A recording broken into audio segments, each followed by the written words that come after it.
Well, good morning, Australia. We have a new ultra running world champion, Kirstin Bull. Congratulations. If you haven't heard yet, we have Kirstin winning the 100 kilometre world championship today in Spain. I'm not going to say the town because I can't pronounce it still. Plus the beers I've had doesn't help. And yeah, she's got the bling and the trophy. So Kirstin, we spoke yesterday. Your main goal was obviously to crack 7:30. You didn't do that. You still ran a PB, but I mean that doesn't really matter, does it, when you come first in the world? No, look, I took a chance today, and look, it paid off, and I'm absolutely stoked. I didn't get the sub 7:30, but sometimes when you take a chance and you actually decide to race it rather than go for a time, yeah, look, it doesn't matter. Yeah, exactly. I mean, we had a brief chat after the race about how your race unfolded. So you spoke about just not even looking at your watch after a while and just having a crack. And so tell the viewers how your race unfolded. Yeah, so I took off to race plan, or probably just a tiny bit faster. So I ran sort of 4:27, 4:26 average up until 40k. And then I started thinking, you know what, I'm sitting third here already. And first and second were, they were a decent distance ahead of me. And I thought, okay, I've got two choices. I stick to my race plan or I really just try and race this. So that's when I decided to pick up the pace. And by 52k, I had the lead. And then I decided to stop looking at my watch and just run to feel. So that's where I took the chance, because I picked the pace up right up until probably about 70, 80k, and then got into a bit of trouble. The payback. So the last 20k was probably the most painful 20k that I've ran for a long time. But it's racing, and I knew I had the lead, and it was about just holding tight for that last 20k. Yeah, like it sounds like you ran by science, if you like, for the first, and then you ran by emotion to some degree. And I mean, sometimes the payoff for running in emotion is that, well, science catches up, and Yep. It sounds like you did. But that's when the heart digs in, and it sounds like you really dug deep. And when I saw you out the course, because there's so many out and backs and stuff, you had a very handy lead, but it didn't actually turn out that way at the end. Yeah, look, I had a really decent lead. I think at 70k, and my coach Tim was telling me that people were saying, "Oh, she's getting faster," and then I hit 80k, and my quads were just shot, and my legs were just not playing the game anymore, and I got to a point where I thought, right, this is all just about survival now, and don't let them wheel you back in. And the Croatian girl was getting faster, and she was working really hard, and she was a strong runner, and she was getting closer and closer, and it was stressful. But I thought, you know what, you've done all the hard work. You just have to really just dig deep and get to that finish line. Yeah, and so you obviously drew on some mental strategies and stuff. How'd you pull yourself together when you started to fall apart a little bit, and how'd you just get back to that happy kind of state where you kind of knew the effort you were putting in was enough? Yeah, I don't know if I got to the happy state until probably I saw you guys, and there was probably 400 metres left in the race, and you're yelling out to me that I've got this, and you handed me the Australian flag. That was probably when the happiness kicked in. Okay. But yeah, I used a few of my mental strategy techniques. I managed to count to 1,000. Most people that know me know I do a bit of counting. Purely just a distraction technique. I also used other runners out there. I used yourself because you went past me a few times. It was a good old time. On some of those loops where we got to see each other, and you said, you stay strong, you've got this, and that was really helpful. And same with my crew, they were great. They were just fantastic with words of inspiration. So all that helps. Yeah, I think at one stage I said, get used to calling yourself world champion. I think you said that, and I still had like 12k to run, and I thought, oh shit, he's very confident about this. I actually didn't see the Croatian girl. I thought the third girl, the British girl, Jo.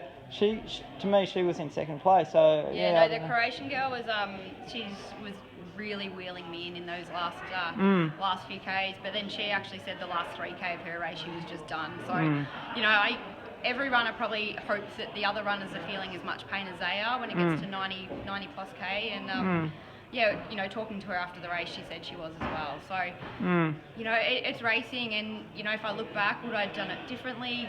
No, because I am now world champion, and I took a real big gamble out there today, and yes, I suffered in the end, but it paid off still. So. Oh, look, I don't think there's a world champion out there that hasn't taken the risk, and that's what it takes to be world champion. You've got to throw it out there and have a crack.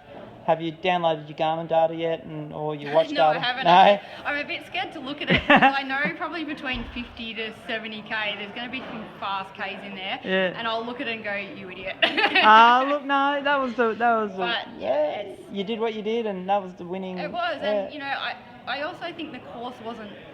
Like, I ran a PB, which I'm totally rapt about, but I don't think it was a particularly fast course in comparison to last year's course, because there was lots of turns, and we then had to run through some massive big puddles after that big rainstorm. So, you know, there's lots of variables out there, but all in all, it was a great day out. Yeah. And Australia's first ultra running world champion as well, and you get to keep this title for 2 years now, because the 100k goes for every second year, so. You know, like, how was your day with nutrition and everything? Was that good? Early on, I had some sort of stomach problems. I actually had to have a toilet stop really early on, like 20k into the race. But it was one of those things where you think, well, do it now, have a stop early rather than later in the race when you're pacing. You know, stopping and starting is not ideal. So, you know, apart from that, I probably maybe drank a little bit too much as well. It wasn't maybe as warm as the amount of water that I took in. But all in all, I think, you know, I managed to feel good, like really good around the 60k mark. So I just got a really good kick of adrenaline, and probably nutrition was about right then. So. One thing I noticed when I saw you running, you have a very high cadence. Has that been something you've been working on? Yeah, so my Garmin said I had a cadence of 203 today. Average? Yeah, I'd believe that. It was some work I did with my physio about a year or two ago, where he told me I needed to shorten my stride, which I was quite surprised about, but I was getting a bit of pain in the front of my legs. So he said you're heel striking a little bit too much for your you know, leg length and stride. Yeah, because you're only a little one. So, definitely. People tell me you've got such a high cadence, and you were motoring. Yeah, it was. Yeah. And you know, at the very least, it makes everyone else shit themselves, because it makes. Maybe it looks like I'm going faster. Well, you are obviously going faster, but it looks like you're running so strong. Yeah. And you obviously were. Okay, so world champion now. Still hard to believe. Yeah. Well, how do you feel emotionally? I think I'm in a little bit of shock, to be honest. I can still just, in my mind, think about those painful last 20k, which is, it's interesting how that sticks with you for a bit. But I think the next few days I'll think about that middle section of the race where I ran really strong, and you know, so many people were yelling out from the sidelines. People I didn't know that I looked really strong, and that's how I felt. So I think it will really take a while to sink in, but it's very exciting. But you know, if you don't come to these events thinking that you've even got a chance of podium, exactly, it's going to take a little bit longer to sink in. So. And you knew from last year that you were a good chance. Probably you didn't think you could win, but I definitely didn't think I could win. You know, Tim said to me, you know, I really want you to think about the podium. I don't think he really thought first. It was realistic. He's very proud, obviously, and you know, you just finishing like 8th last year. I think I just was hoping for you know, a PB, which I got, and also to finish better than 8th. So I'm absolutely stoked. Well, Tim's obviously been doing great work in your training to give you that confidence to have a crack today. So next up, like, I've already been on you, and the South African team manager's been on you and offering you all sorts of stuff to go to Comrades. I think it's a course tailor-made for you, you know, with your trail running background. Does that kind of thing entice you? Yeah, look, Comrades is definitely always been on my bucket list, and I've had a few friends run Comrades, and yeah, it's high up there, and especially because of the undulating course. You know, today's course, completely flat, although the last lap they seem to have put hills in there, I'm sure. I feel those roads suddenly became really hilly. No, but yeah, in all honesty, the hills I actually prefer to run, a bit of an undulating course with some hill climbs, so I will definitely take up a chance to go and run Comrades. Great. I honestly think you'd eat it up and you'd be a serious threat.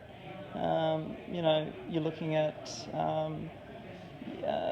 easily a top 5. You beat Jo, you know, the British girl. She's finished 4th there twice.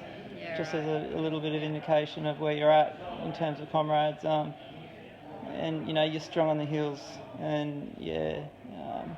So yeah, given that and 100, it's 11k shorter. yeah, It's got to be a bonus. Who doesn't surely. like that? But you know, like you were saying, you're working on your marathon. Yeah. I think that can only help your Comrades if you decide to do it. Yeah. So look, Kirstin, everyone at home in Australia is super proud of you, I'm sure. Friends and family, your teammates, everyone involved in ultra running would realise the significance of today, and you've been a superb ambassador in 5 or 6 years now. You've been on Aussie teams. Couldn't be prouder for you. Thank you. So well done. It's been awesome, like being around all the Aussie guys and girls this weekend, and you know, just the team spirit and having all our crew here as well. Everyone's just bonded so nicely, and you know, I think you can never have enough support, and going home with the medal is fantastic, but knowing that you go home with just such a fantastic weekend of camaraderie and good Australian spirit is awesome as well. Do you want to thank any of your sponsors, and do you want to, you know, maybe thank any of your friends at home? Oh God, where do I start? Yeah, go for it. Well, I guess in terms of people, obviously my coach, like I couldn't do it without him. Some days he tells me just to harden up and get back out there for some tough training sessions. And, you know, I think, oh, really? But, you know, it makes you a stronger runner, and I can see why. And he's been a great friend as well as a coach. All my support crew today that flew over, so there was Ben and Bron and Carlotta and Simon, and, you know, to have those guys personally there for me today, it really meant a lot. And then, yeah, there's my fiance, Virginia, who had to put up with me getting up at probably 4:30 on many mornings, as well as Sundays.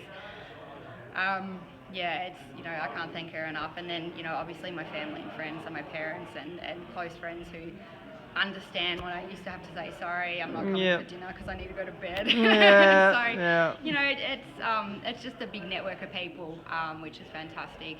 And, you know, then I've got, you know, my trainer, Lee, from the gym. He's got me really strong. I'm in the gym 3 times a week, and I think that's really important. And yeah, my sponsor. What gym's he from? Give him a. So Southside Fitness in St Kilda. So, you know, if you want to become a stronger runner, go Lee. Go Lee. You got a world champion.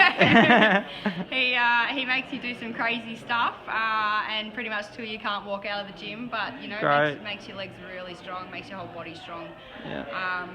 And yeah, then my sponsor Mizuno, I ran 100k in their shoes today, and I must admit I got sore feet, but it wasn't their fault. We had to run on 2.5k 10 times over with some tiny little pavers. So yeah, they've been great in providing me with shoes and gear.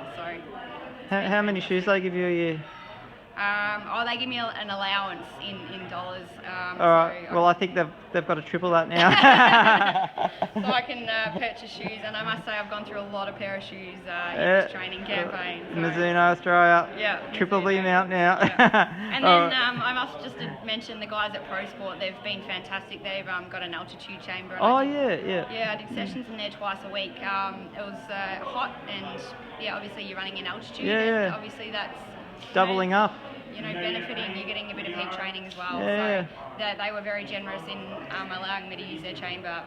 Free charge, I've mucked around in an altitude chamber, and you know, I think it's a great little extra 1%er, isn't it? Like I think so. You know, you don't know whether you get the benefits from the altitude itself, being only in there a couple of times a week, but I definitely think just putting your body in that heat is really beneficial, because you run, even if you're running an easy run, you're still running under a bit of stress. Yes, so yes. I think that's beneficial for races where you're going to get into a bit of stress later in your race as well, so your body heating up. So, yeah. All right, Kirstin Bull. We'll leave it there.